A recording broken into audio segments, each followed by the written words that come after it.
As línguas, feitas de palavras, são organismos vivos. São complexas na sua composição e o resultado de um trabalho orgânico com muitos séculos.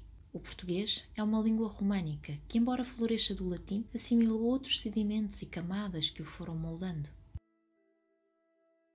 Sobreviventes de tempos recuados das influências do grego e do triunfo do latim sobre as línguas autóctones, sobrevivem até aos dias de hoje palavras pré-latinas como broa, chaparro ou bruxa, entre outros conceitos rústicos e vegetais que perduraram.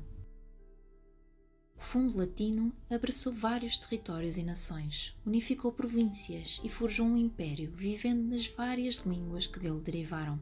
Como outras línguas românicas, o português é um dos braços do latim, um braço que partilhou e partilha a origem de muitas palavras e seus significados com o mundo, como pássaro, medo, comer ou pavor. Com o triunfo do cristianismo, abre-se uma porta a neologismos, acrescentando-se outros conceitos e palavras sobre novos cultos. A herança árabe veio enriquecer o património linguístico. Espelha-se em vários aspectos da vida e dos cotidianos materiais na língua portuguesa, e nas marcas estão presentes numerosos substantivos começados pelo prefixo al, ou as palavras arroz, marfim e azulejo. Feito de múltiplas influências, ora orientalizantes, ora latinas, árabes, francesas e provençais, surge enfim o português arcaico, que gradualmente se compôs e se diferenciou como um ramo do galaico-português. Já na escrita, as circunstâncias foram diferentes. Durante muito tempo continuava a usar-se o latim como língua principal dos documentos, à imagem do que acontecia na restante cristandade. Só no século XIII há notícias de documentos escritos em português. O Testamento de Dom Afonso II e a Notícia de Torto, ambos datados de 1214, se acreditam estar entre os primeiros testemunhos da língua. A preponderância crescente atribuída à cidade de Lisboa, sobretudo a partir do século XIII, levou a que as formas do falar do centro e sul do reino se tornassem na base do português oficial. E o Castelo de São Jorge foi uma das principais testemunhas e palco dessas transformações linguísticas. Justamente nesse mesmo século XIII, os reis de Portugal escolheram o Paço Real de Alcáçova, situado junto ao Castelo de Lisboa, como sua morada principal. Este era um lugar de ambiente cultural efervescente, composto por homens cultos que gravitavam em redor dos monarcas, formando a sua corte. Entre os letrados estavam os funcionários régios. Alguns deles laboravam num dos centros da administração do reino, a Chancelaria Régia, cuja função era a redação e a autenticação dos documentos escritos com interesse para o reino. Desse modo, a Chancelaria Régia tornou-se um dos mais importantes centros de escrita no Portugal da Idade Média. Foi pela chancelaria que o português falado foi transposto para a escrita e se tornou numa língua oficial.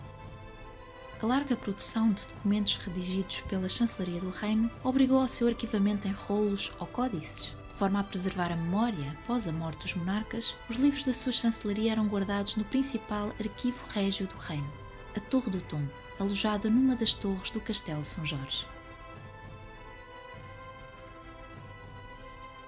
Do grego tomos, a palavra tombo significa pedaço de papiro, pedaço cortado, volume.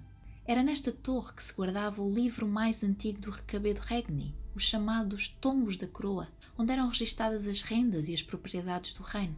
Foi por essa razão que a torre do castelo se passou a chamar Torre do Tombo, o nome tornado corrente a partir do reinado de Dom João I.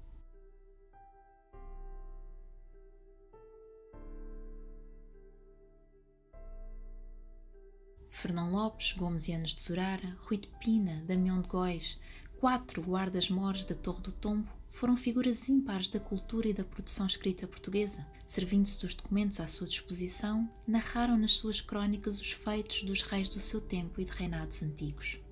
Pelas ruas de Lisboa, pelos corredores do Paço Real de Alcáçova, pelas escrivaninhas e estantes da Chancelaria Régia e da Torre do Tombo, a língua portuguesa foi ganhando unidade, estrutura, coesão com as palavras faladas e escritas por tão numerosos homens de letras.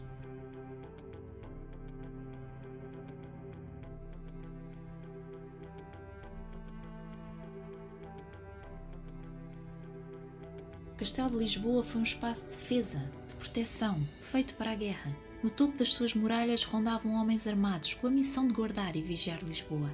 Mas foi também um lugar de livros, de documentos, um espaço de cultura. Aqui habitavam e trabalhavam letrados que liam e escreviam, guardando a memória do reino através da sua pena. Liam, viam, ouviam, recordavam, gravavam a tinta às imagens moldadas pela sua memória para que o saber e a história perdurassem além das suas vidas. Aqui a pena podia ser tão forte como a espada. Sem a escrita, os conflitos, os feitos, os dias passados seriam esquecidos, apagados pela espada brandida pelos tempos. A memória prevalece. A pena vê sempre a espada e a língua portuguesa é a prova viva desse triunfo.